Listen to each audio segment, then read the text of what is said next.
अस्सलाम वालेकुम।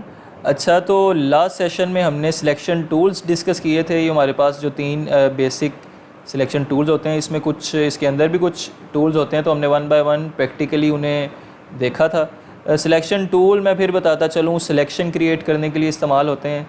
सिलेक्शन का क्या मतलब है कि आपने एक लेयर में जितना हिस्सा सिलेक्ट किया है सिलेक्शन टूल्स के थ्रू, जितना हिस्सा आपने सेलेक्ट किया है वो एक्टिव है।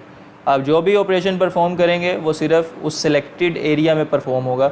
आप मूव करना चाहें तो वो सिलेक्टेड एरिया होगा। इसी तरह आप कुछ पेंट करेंगे तो सिर्फ उतने हिस्से में ही पेंट होगा जो आपने सेलेक्ट किया हुआ है। इसी तरह से हम जो सिलेक्टेड एरिया है उसे एक न्यू लेयर में भी कन्वर्ट कर सकते हैं। वो भी मैंने आपको बताया था कि वो कन्वर्ट करने के लिए आप पहले जितना हिस्सा आपको चाहिए उतना सिलेक्ट कर लेंगे सिलेक्शन टूल्स के थ्रू, आप जो भी इस्तेमाल करना चाहें उसमें, और उसे सिलेक्ट करने के बाद आप कंट्रोल जे दबाएंगे तो वो उतने सिलेक्शन एरिया की एक न्यू लेयर बना देगा।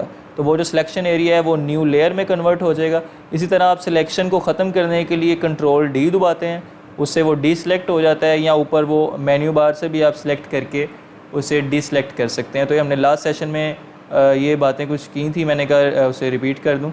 अच्छा, सिलेक्शन टूल से रिलेटेड एक चीज़ रह गई थी, वो मैं आपको क्विकली बताता चलूँ, उसके बाद हम जो दूसरे टूल्स हैं उनकी तरफ बढ़ेंगे।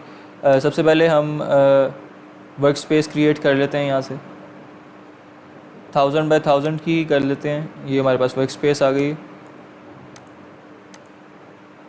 अच्छा, यहाँ से हम एक लेयर ऐड कर लेते हैं, एक न्यू लेयर, और उसे क्विकली हम ब्रश टूल से पेंट कर लेंगे उस लेयर को। सिर्फ आपको मैंने एक चीज़ बतानी है, समझानी है। ये हो गया, पेंट हो गया सारा।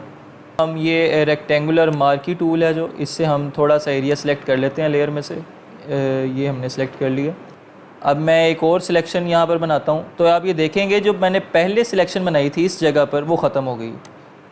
अब ये लास्ट वाली सिलेक्शन जो भी मैंने इधर बनाई है वो इससे ख़त्म हो गई है। तो अगर आप चाहते हैं कि उसी लेयर पर एक से ज़्यादा आप सिलेक्शंस कर सकें एट अ टाइम, तो उसके लिए आप ये देखें, ये इस पर क्लिक करेंगे, ऊपर एक टूल दिया गया। अब ये देखें, वो सिलेक्शन भी मौजूद रहेगी और आप यहाँ पर जितनी भी सिलेक्शंस करेंगे वो यहाँ पर आती जाएंगी। एक से ज़्यादा सिलेक्शंस करने के लिए एक लेयर पर आप ये टूल जो है वो इस्तेमाल करते हैं।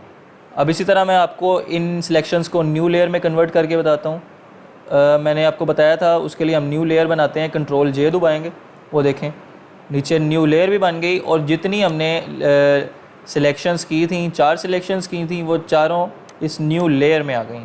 अब हम इन्हें एट अ टाइम इन सब को मूव भी कर सकते हैं, और जो भी हम ऑपरेशंस इन पे करना चाहें वो इन्हें कर सकते हैं।